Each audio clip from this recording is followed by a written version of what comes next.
Hello and welcome to the course Machinery Fault Diagnosis and Signal Processing.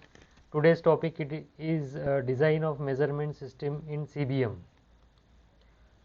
Now, proper design of measurement system is very important for the determination of accurate status of machine condition.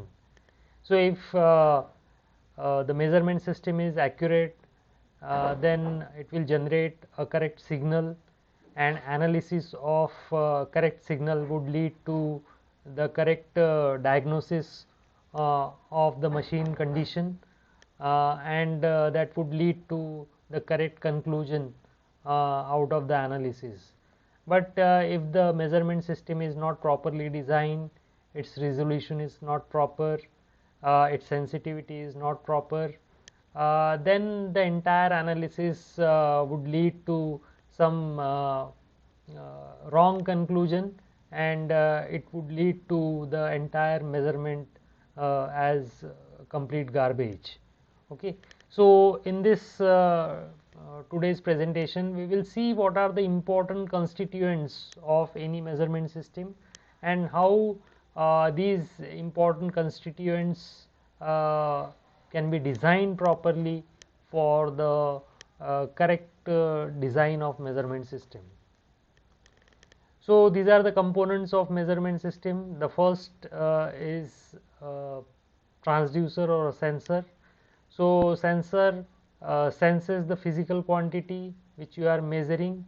So physical quantity can be pressure measurement, flow measurement, temperature measurement, or velocity measurement, acceleration, sound measurement, whatever. So whichever the physical quantity that you are measuring, that will be sensed by a sensor. Then the output of the sensor is in the analog form. Then that analog signal has to be given to signal conditioning unit, where the signal is conditioned properly, and then it is given to the data acquisition and analysis hardware, or in short it is also called as signal processing unit, where the signal is processed as per the program entered in the processor, and then the signal is analyzed on a computer screen. So these are the four important constituents or components of measurement system. We will see the each and every component in a bit detail. So first is transducer or a sensor. So there are various types of sensors. Broadly it is categorized as analog transducer or digital transducer. Under analog transducer, electromechanical types are there, such as resistive, inductive, capacitive, strain displacement, piezoelectric.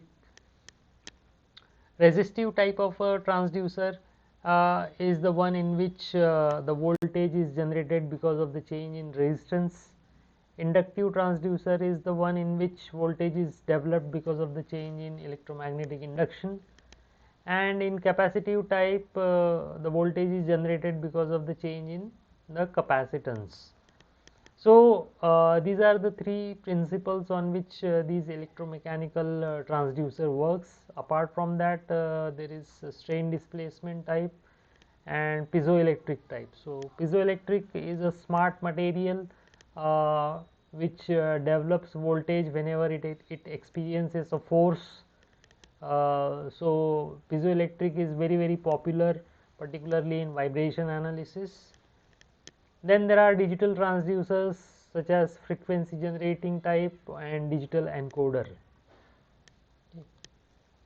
Now there are various types of transducers, and there are various performance parameters of the transducers, such as accuracy, precision, sensitivity, resolution, range, hysteresis, and impedance.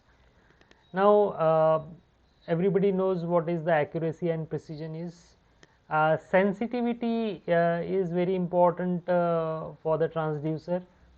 Sensitivity is nothing but how much voltage is generated for the change in unit physical quantity. For example, the sensitivity of an accelerometer is 10 millivolt per G. So this 10 millivolt per G means for every change of 9.81 meter per second square, which is acceleration due to gravity. So for every 9.81 meter per second square, there is 10 millivolt generated. So that is the sensitivity. How much voltage is generated for the unit change in the physical quantity, that is sensitivity. Resolution is basically the least value which we can measure by the instrument, that is resolution. For example, on the ruler scale of 30 centimeter long, the minimum distance that we can measure is 1 mm. So the resolution of the ruler scale is 1 mm. If you want to measure 0.001 mm, then you cannot measure it by the ruler scale, because the resolution of the ruler scale is 1 mm only. A range is nothing but the maximum value minus minimum value. Then we will see the hysteresis and impedance in detail in the coming lecture. But these are some of the important performance parameters of the transducers.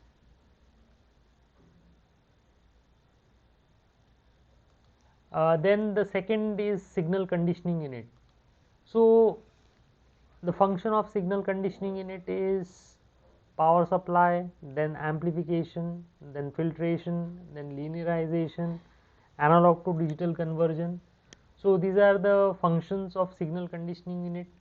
The signal in a raw form contains lot of contaminations, lot of noise, lot of surrounding frequencies. So this raw signal has to be conditioned for the proper analysis purpose, and that is why signal conditioning unit is very, very important. Its function is power supply, then amplification.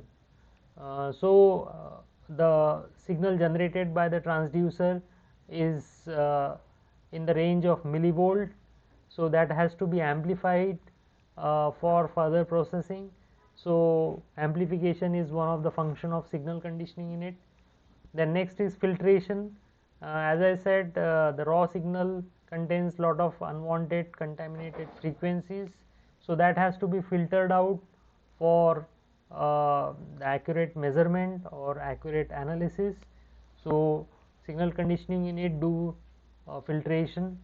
Then next is linearization. The signal sensed by the sensor may not be linear, it may be non-linear. So normalizing or linearization of the signal is very, very important. So linearization is one of the function of signal conditioning unit. Then converting a signal from analog to digital, because the subsequent components of the measurement system only understand the digital signal, and that is why it is important to convert a signal from analog to digital. So these are some of the functions of signal conditioning unit. Then comes the signal processing unit. So the signal which is converted from analog to digital after the signal conditioning unit has to be given to the signal processing unit, and the signal is processed as per the program developed by the developer, such as signal is analyzed in time domain or frequency domain or time frequency domain or Hilbert and Hilbert-Huang transform. So by applying the various signal processing techniques, this signal is processed and then it displays on the computer display. So for computer display there are lot of softwares are available, but the important softwares are LabVIEW software and MATLAB software. So LabVIEW software is a product of National Instruments, and it stands for Laboratory Virtual Instrument Engineering Workbench. This is virtual instrumentation based software, particularly for the signal processing, and you can develop lot of virtual instruments by using this software. At the same time, MATLAB is also very popular software for signal processing. So by using these two softwares, the signal can be analyzed in different domains, and meaningful conclusion can be drawn. So these are some of the basic components of measurement system, and the selection of components are very important uh, uh, for the accurate or meaningful conclusion of the analysis. So thank you very much.